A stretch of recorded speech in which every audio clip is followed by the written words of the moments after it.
사망 권세를 이기시고 부활하신 주님, 소망 없이 살았던 저희 삶에 참 소망이 되어주시고 부활의 기쁨으로 저희 삶을 가득 채워주시는 주님을 찬양합니다. 또한 소망 없는 인생에게 찾아오셔서 참 소망이 되어주시고 귀천에 대한 소망을 갖게 하신 주님의 은혜에 감사를 드립니다. 저희를 향하신 주님의 사랑과 베푸신 은혜를 의지하여 부활의 기쁨을 안고 주님 존전에 나아왔습니다.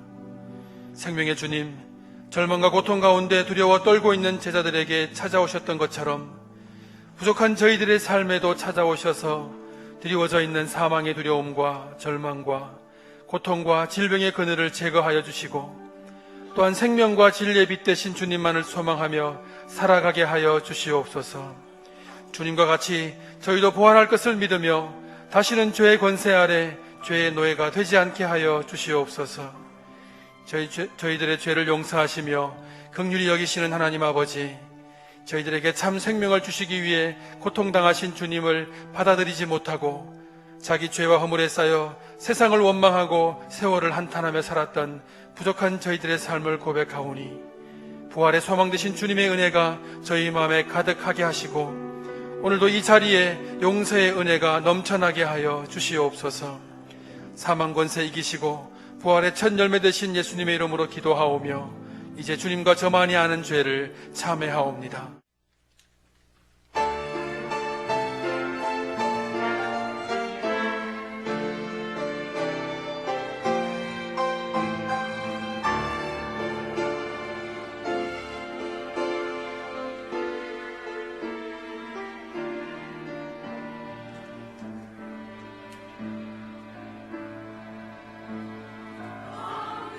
찬송이 들리던 그날 죄악이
이제 우리 하나님의 말씀을 함께 보겠습니다. 요한복음 20장 24절부터 29절에 있는 말씀 적겠습니다.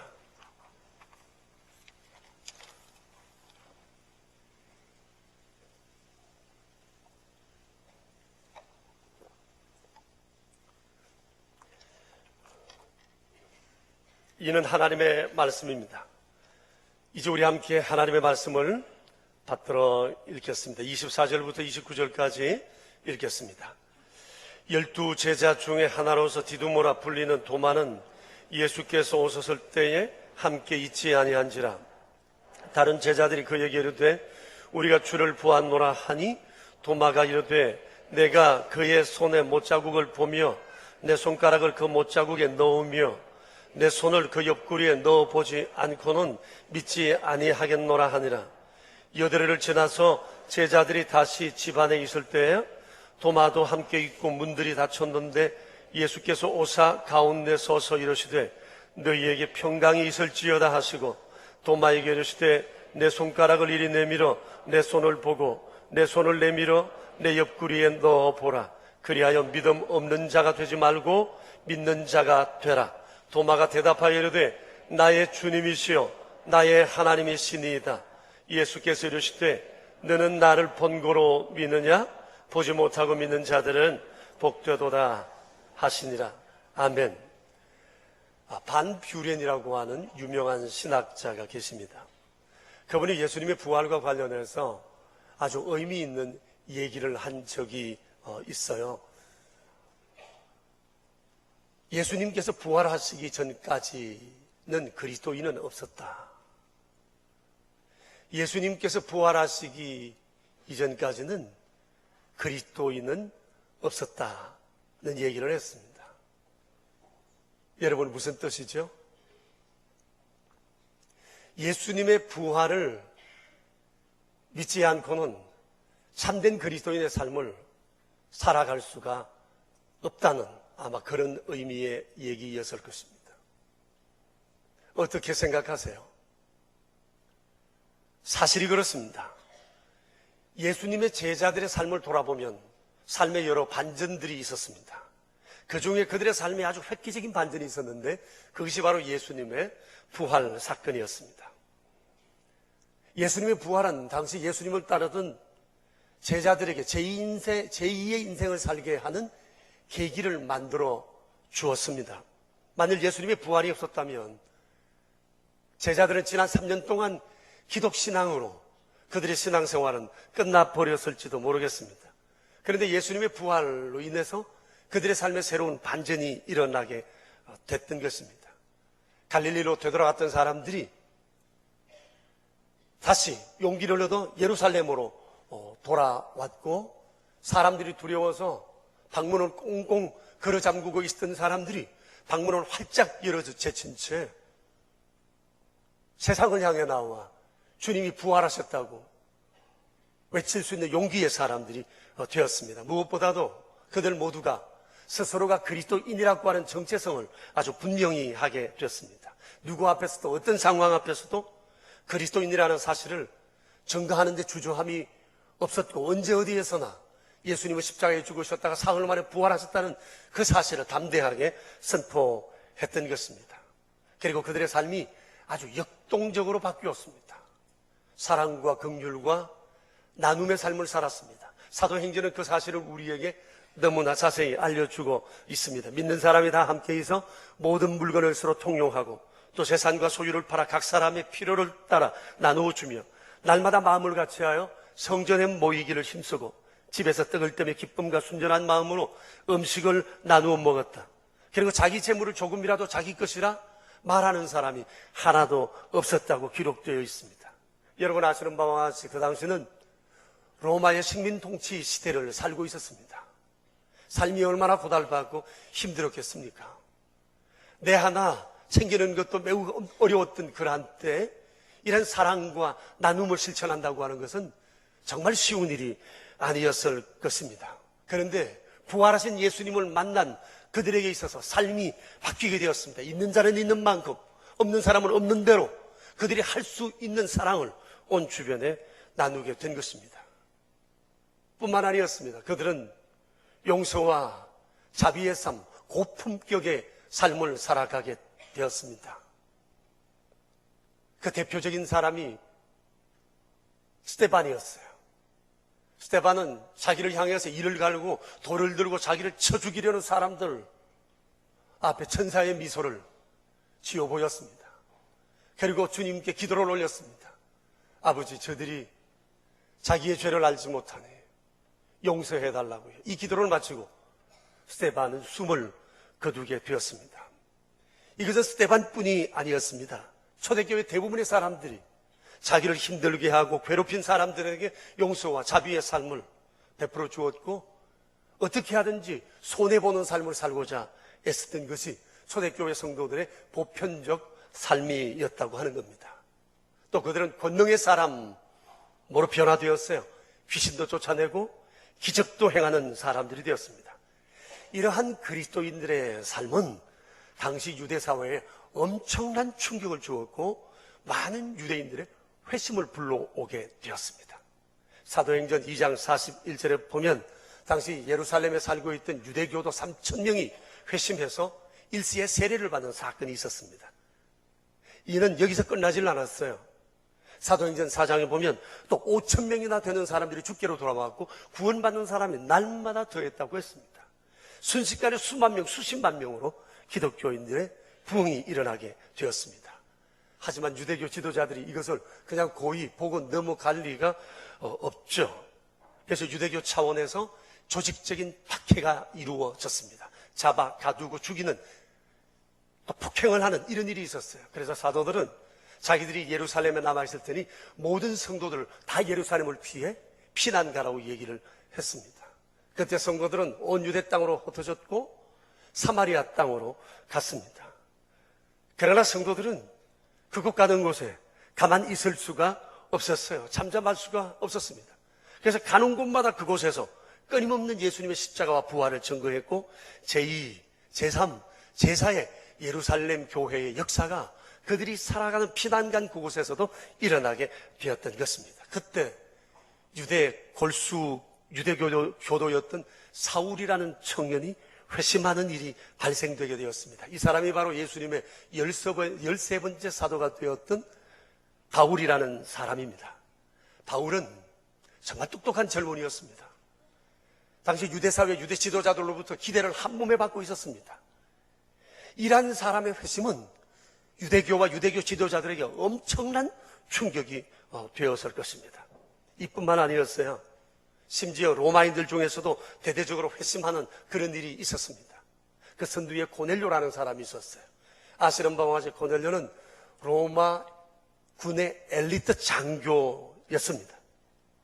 그런데 이 사람과 이 사람 주변에 있던 사람들이 한꺼번에 일시에 주께로 돌아오는 일이 있었습니다.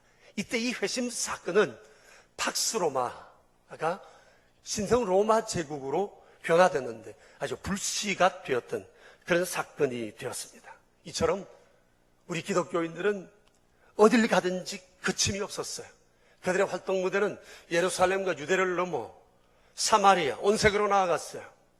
유럽으로, 아프리카로, 심지어 아시아로까지 갔습니다. 생존을 위한 이민이 아니었어요. 십자가와 부활의 복음을 증거하기 위해서 나아간 행진이었다고, 선교적 행진이었다고 말할 수가 있습니다. 이 일에는 사도들이나 평신도들이 따로 없었습니다. 모두가 한 마음으로 이 일을 행했던 것입니다. 그 중에서도 예수님의 제자 도마라는 사람은 인도에까지 갔어요. 가장 먼 곳에 가서 선교를 했던 겁니다. 지금도 인도에 가면 그때 세우신 도마 교단이 있습니다. 도마 교회가 있습니다.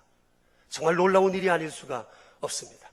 자, 여러분 말씀드린 바와 같이 당시 기독교는 매우 역동적이었어요.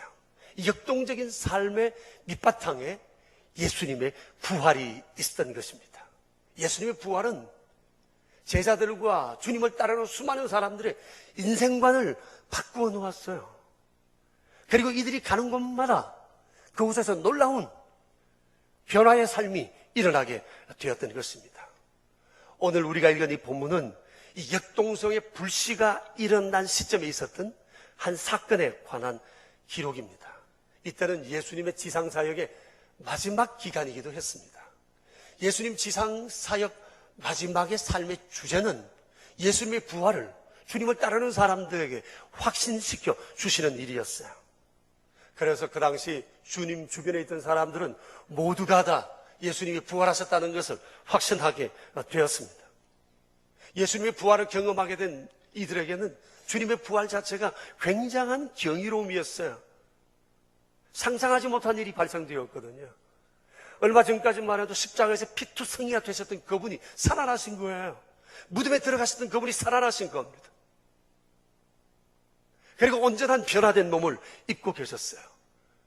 그런데 그들에게 더 경이로운 사실은 부활하신 주님의 몸이었습니다.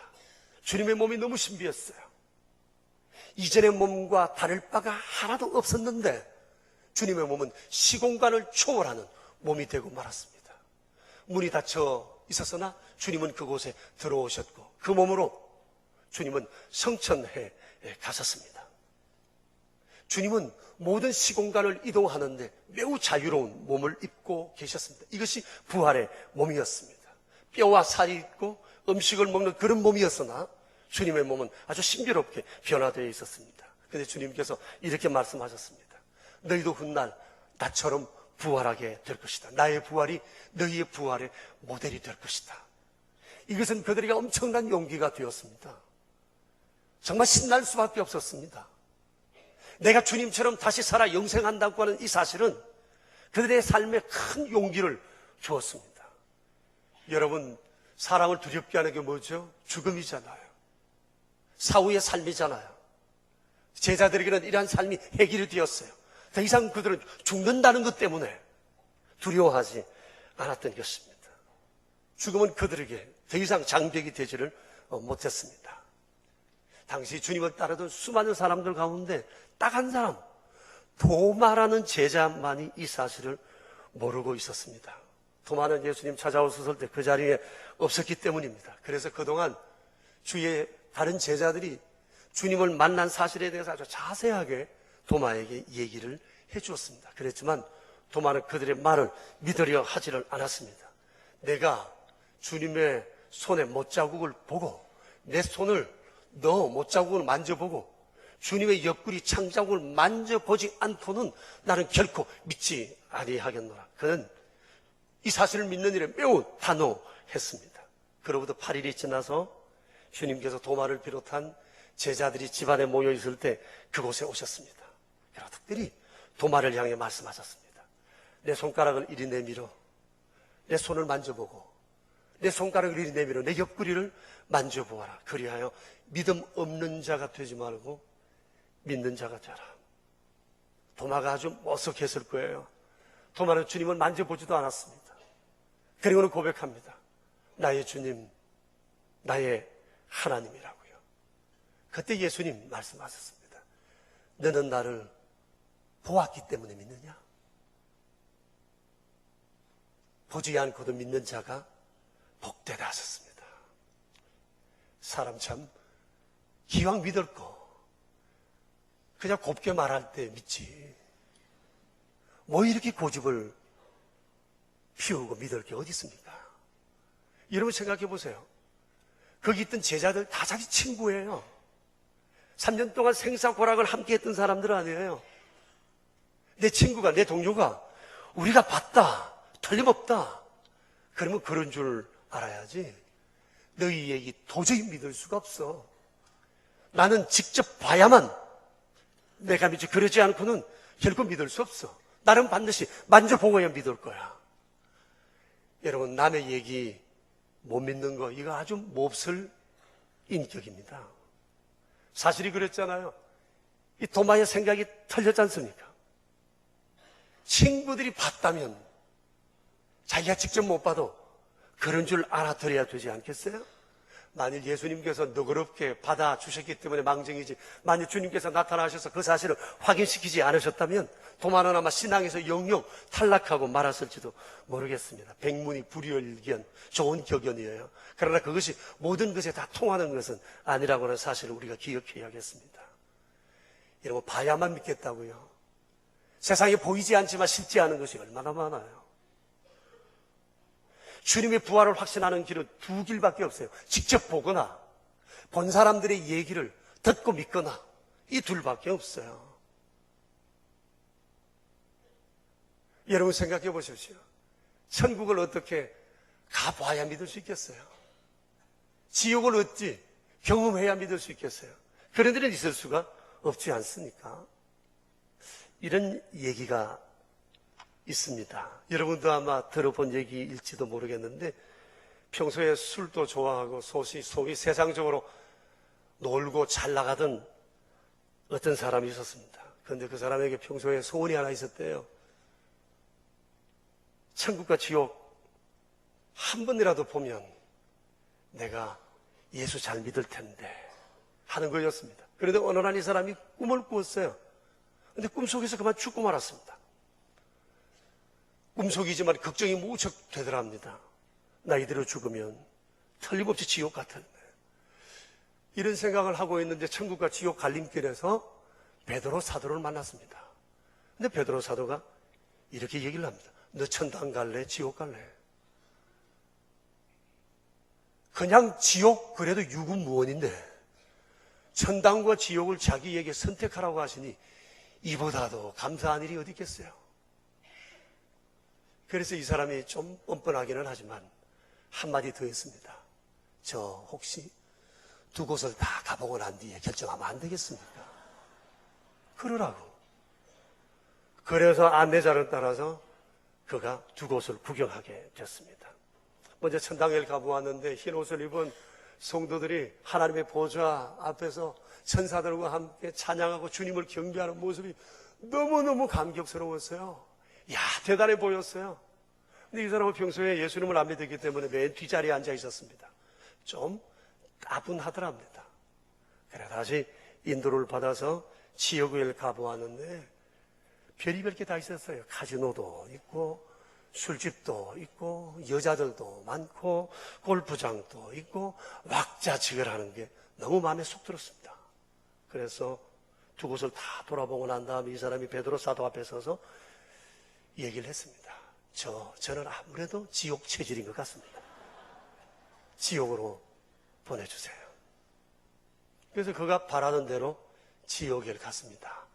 근데 좀 전에 보았던 곳과는 아주 딴판이었어요. 불구덩이 속에 집어넣고 이곳에서 평생 살라고 얘기를 합니다. 그래서 안내자에게 항의를 했습니다. 이거 약속이 틀리지 않느냐고, 좀 전에 본 것하고 다르지 않느냐고 그랬더니 이 안내자가 그런 얘기를 합니다. 그때는 관광 비자로 오셨고 이제는 영주 비자로 오셨으니 당연히 틀리지요. 꿈이었으니까 망정이지 그 사람 얼마나 놀랐겠어요. 여러분 가끔 천국 지옥을 경험하고 왔다는 사람들의 간증 집회를 한다는 광고를 보게 될 것입니다. 아마 여러분도 혹시 그곳에 가셔서 천국 지옥 간증을 들어보셨는지 모르겠습니다. 들어보신 분들 실감이 나던가요? 그런데 냉정하게 한번 생각해 보세요. 그들의 얘기를 듣고 천국 지옥이 있는 걸 믿는 게 옳습니까? 아니면 성경 말씀을 듣고 그 사실을 믿는 게 옳습니까? 어느 것이 건전합니까? 어느 것이 바른 행위인가요? 오늘 예수님께서 하시는 말씀을 들어보세요. 너는 본고로 믿느냐? 경험해서 믿느냐? 보지 않고 믿는 자들은 복되도다. 여러분 매사가 그렇습니다. 천국 지옥뿐만 아닙니다. 이 사실을 믿어야 합니다. 눈에 보이지 않지만 하나님이 여기 나와 함께 계신다는 것을 믿어야 해요. 세상은 막 뒤엉켰지만 그럼에도 불구하고 하나님이 날 사랑하신다는 것을 믿어야 해요. 눈에 안 보이지만 주님이 지금 내 손을 잡고 주님이 원하시는 길로 나를 이끌고 가심을 믿어야 해요. 내 죄를 용서하시고 내 삶을 위한 인생의 계획을 완벽하게 준비해 놓으시고 어떻게 하면 좋은 거 주실까? 날마다 노심초사하시는 이 하나님, 나와 함께 여기 계신다는 사실은 우리가 믿어야 되는 거죠. 왜 우리의 삶에 공포와 두려움과 낙심과 절망과 실패와 불안이 있을까요? 이 사실을 믿지 못하기 때문에 그래요. 환경이 어려워서 실패하는 건 아닙니다. 환경이 어려워서 낙심하는 게 아니에요. 어차피 인생은 고민이 있고 두려움이 있고 불안해요. 한 치 앞도 볼 수 없을 만큼 때로는 절박한 상황들이 우리 앞에 끊임없이 펼쳐져요. 이것이 있기 때문에 불행한가요? 아니에요. 그건 어차피 우리가 경험하고 가는 길입니다. 인생의 불행의 씨앗은 다른 것이 아니라 그런 상황 속에서도 나를 향한 완벽한 계획과 사랑과 섭리를 이루어 가시는 이 하나님이 나와 함께 계신다는 사실을 믿지 못하기 때문에 불안한 거예요. 그게 두려움이 되는 것입니다. 여러분, 이걸 잊지 마셔야 합니다. 예외가 없어요.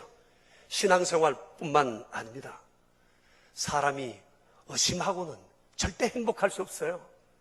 자유할 수 없어요. 사랑할 수도 없고 좋은 관계를 맺을 수도 없어요. 그러니 믿지 못하는 것, 의심하는 것, 이것이 불행의 씨앗이라는 겁니다. 여러분, 구소련의 스탈린이라는 사람을 여러분 잘 아실 것입니다. 악명이 높은 사람이잖아요. 근데 그 사람이 악명이 높게 된 연유가 하나 있었습니다. 의심이 많은 사람이었어요. 그가 한 번은 히틀러와 더불어서 불가침 조약을 맺었습니다. 우리 두 나라가 센 나라인데 서로 공격하면 둘 다 다치니까 서로 앞으로 공격하지 말고 살자, 그렇게 약속을 맺었어요. 스탈린은 이 사실을 철떡같이 믿었습니다. 근데 히틀러는 이것은 공격을 위한 하나의 빌미요 수단이었습니다. 그런 불가침 조약을 헌시착처럼 내버렸어요. 그리고 자기가 준비가 되자 소련을 침공하게 전 것입니다. 태무심하고 있다가 독일에게 스탈린이 엄청 당한 겁니다.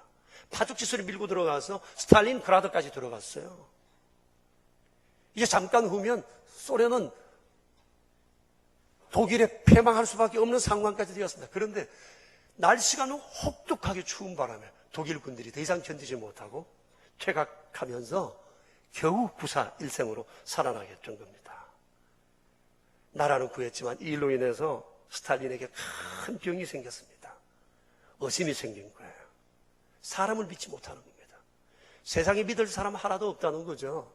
국가적인 이 조약조차도 믿을 수 없다고 하는 생각이 그 머리에 꽉 박히게 된 겁니다. 그래서 그 이후로 스탈린은 아무도 믿지를 않았습니다. 결국 의심의 사람이 되고 만 겁니다. 그래서 그 이후로부터 그는 같은 장소에서 하루 이상 자본 적이 없대요. 자기 동선이 탄로되면 누군가 자기를 암살한다고 생각했기 때문입니다. 밥을 먹으면서도 밥을 먹지를 못해요. 행여나 독약이 있나 싶어서.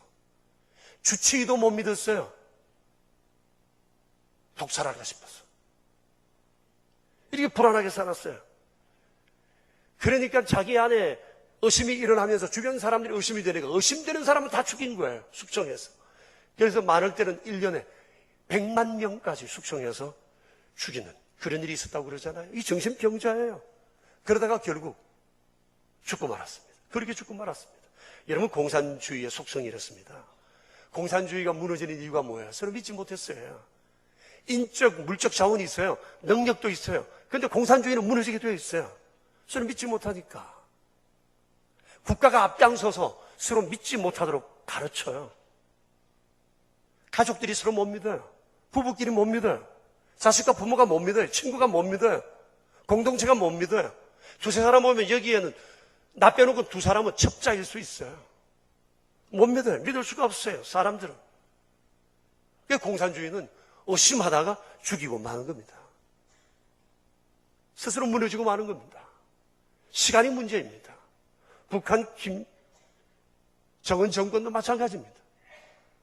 좀 더 기다려주면 스스로 무너질 수밖에 없어요. 이게 공산주의의 속성이니까. 못 믿으니까. 자기 주변 사람들 못 믿으니까 서보다가 못 믿을 때 되면 숙청하는 거죠. 죽이는 겁니다. 이런 나라는 제대로 설 수가 없습니다. 믿음이 없으면 모든 관계는 형식적일 수밖에 없어요. 그런데 이런 의심이 지금 우리 사회, 대한민국의 심각한 병이 되고 있습니다. 못 믿습니다. 아무도 못 믿습니다. 이제 인터넷도 안 믿습니다. SNS 전에는 믿었는데 이제는 SNS에 허황된 내용들이 너무 많다는 사실, 거짓말이 많다는 사실 이제 안 믿습니다. 수많은 정보를 안 믿어요. 신용 정보도 못 믿어요. 은행이나 금융기관도 못 믿어요. 선거 공약도 안 믿고 국가 정책도 안 믿고 국가의 발표도 믿지를 않습니다. 못 믿습니다. 우리 사회가 이렇게 되고 말았어요. 2만 불, 3만 불이 되고 과학적인 발전이 엄청나게 빠르면 뭐합니까? 믿지를 못하는데, 믿지 못하는 사회, 신용이 불량한 사회는 스스로 무너지게 되어 있는데 이거 어떻게 해야 합니까? 우리가 서로 못 믿어. 이웃을 못 믿어. 아무도 못 믿어. 기도해야 합니다. 이 나라를 위해서. 기업하는 사람들이 기술이 없는데 기술자가 없어서 고민이 안 해요. 믿을 사람이 없어서 걱정이에요. 이만큼 올라갔는데 신복이라는 사람이 뒤돌아서서 자기에게 해를 끼칩니다. 믿을 수가 없어. 그러니까 가족 경영을 할 수밖에 없습니다. 기업하시는 분들 이해해 줄 수밖에 없어요.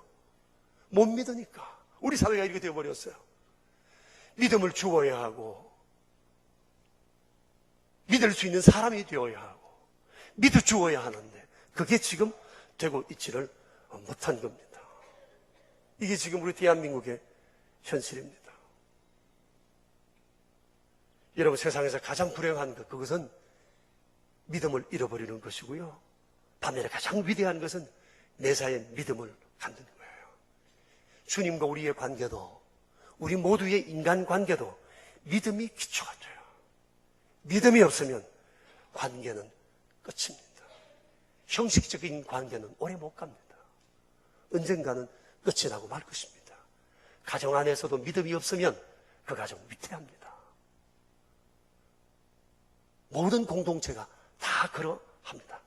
오늘 예수님 말씀하세요. 도마야, 내 손가락을 내밀어 만져봐라. 옆구리도 만져봐라. 그리고 믿음 없는 자가 되지 말고 믿는 자가 되라. 주님을 눈앞에 보고도 믿지 못하면 문제가 일어나니까. 그리고 말씀하십니다. 너는 본고로 나를 믿느냐? 보지 못하고 믿는 사람은 복되도다. 그래요. 믿음이 있는 사람이 복돼요. 의심하지 않는 사람이 복돼요. 여러분, 오늘 부활주일 아침 우리 한 가지 마음에 결심합시다. 적어도 주님이 죽으셨다가 사흘 만에 부활하셨다는 이 한 가지 사실만큼은 여러분 분명히 믿으시게 되기를 바랍니다. 반 뷰렌이라는 신학자 이 얘기를 기억하세요. 예수님이 부활하시기 이전까지는 기독교인은 없었다. 기독교인의 삶에 있어서, 역동적인 삶에 있어서 예수님의 부활을 믿는 것은 그만큼 중요한 일이 되는 것입니다. 그리고 여러분, 하나님의 말씀을 무조건 믿으십시오. 하나님의 말씀은 항상 옳으세요. 우리의 모든 믿음의 근거가 여기 있어요. 토시 하나도 빠뜨리지 말고 그대로 믿으십시오. 날 사랑하셔서 주셨다는 사실을 확신하십시오.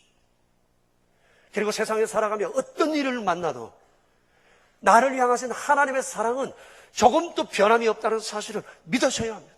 세상에 내 뜻대로 풀리지 않는다 할지라도, 내가 원하는 방향으로 굴러가지 않는다 할지라도, 수많은 변고가 내 삶 속에 일어난다 할지라도 그 아들을 우리에게 주시기까지 나를 향한 하나님의 사랑은 추워도 흔들리거나 변하지 않는다는 사실을 믿게 되시기를 축복합니다.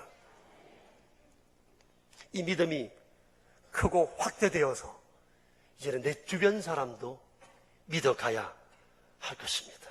뿐만 아니라 부활의 이 능력을 힘입어서 우리 모두가 역동적인 삶을 살았으면 좋겠어요. 초대교회 교인들처럼 절대 절망을 절대 희망으로 바꾸는 사람, 사랑과 긍휼과 나눔의 사람, 용서와 자비의 고품격의 사람, 권능의 사람, 그리고 살아계신 주님을 날마다 세상에 증거하는 정인의 삶, 살아갈 수 있게 되기를 바랍니다.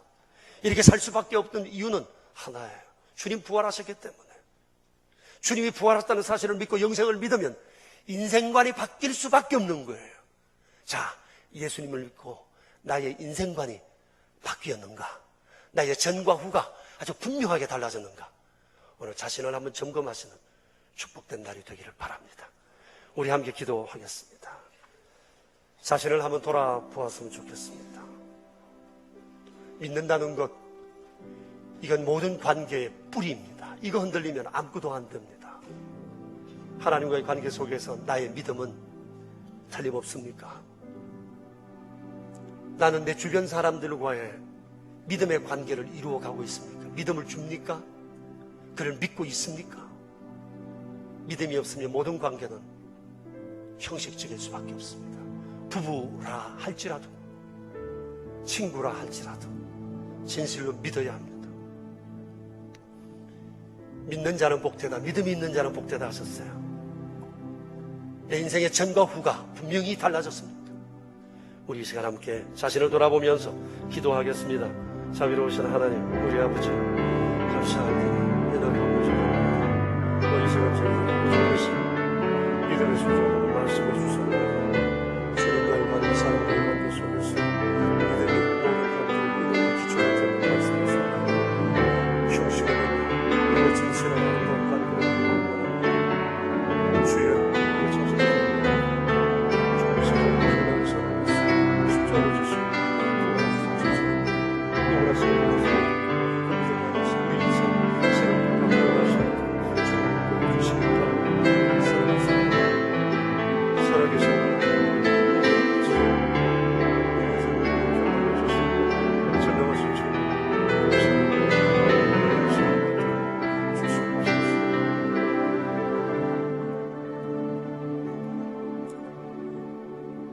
너는 보았기 때문에 믿느냐?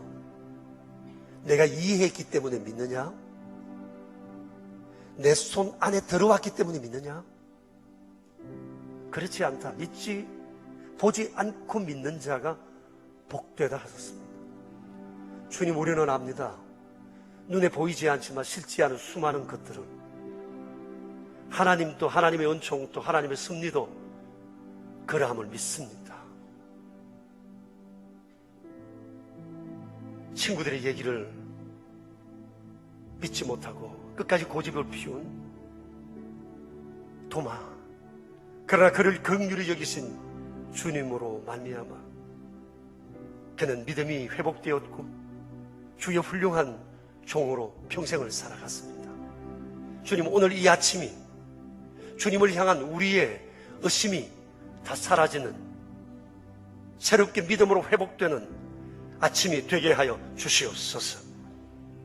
주님을 믿는 이 믿음이 이제 온 주변으로 확대되어가 믿음을 주는 사람, 사람을 믿는 사람, 그래서 우리 사회를 새롭게 신용사회로 만들어가는 귀한 불씨가 될 수 있도록 주님, 저희를 붙들어 주옵소서.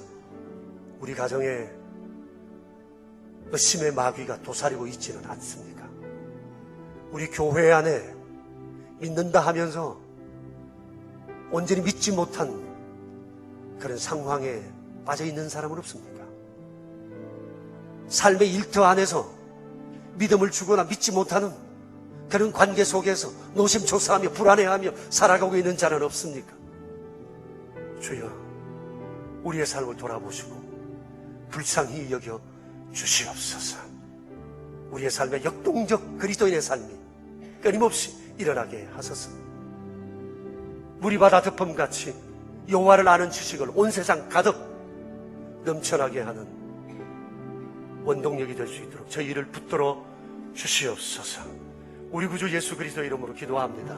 아멘. 자비로우신 하나님, 우리 아버지, 저희가 믿음의 사람이 되길 원합니다. 우리의 모든 삶이 믿음의 근거가 되어 행하기를 원합니다.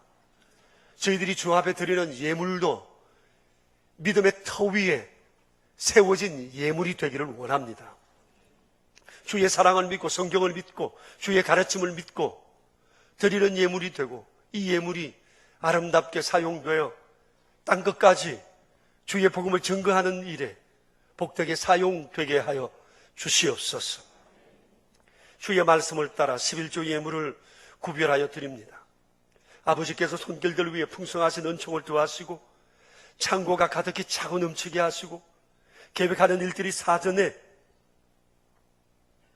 떨어지는 일이 생기지 않도록 약속하신 대로 복을 더하여 주시기 바랍니다. 주정헌금과 감사 예물을 드렸습니다. 오늘은 특별히 부활절 감사 예물을 구별하여 드렸습니다. 살아계신 하나님, 저희 가운데 계심을 날마다 믿게 하시고 우리를 변함없이 사랑하시는 하나님, 하나님에 대한 신실한 믿음의 반응을 하며 살아가도록 사랑하는 모든 교우들 위해 은총을 더하여 주시옵소서. 사랑과 긍휼과 나눔을 실천하며 오른손 헌금과 완달한 선교 헌금과 사랑의 식탁을 구별하여 드립니다. 주님 오시는 그날까지 위대한 그리스도인의 삶을 살아갈 수 있도록 도와주시옵소서. 우리 구주 예수 그리스도의 이름으로 기도드리오며 이제는 만왕의 왕 되신 주 예수 그리스도의 은혜와 만복의 근원이신 하나님 아버지의 크신 사랑하심과 날마다 우리에게 믿음을 주시고 우리의 삶을 견인해 가시는 성령님의 교통하심이 모인 명선의 모든 가족들과 그 머리 위에, 가정 위에, 교회 위에 이제로부터 영원히 함께 계시옵기를 간절히 축원하옵나이다. 아멘.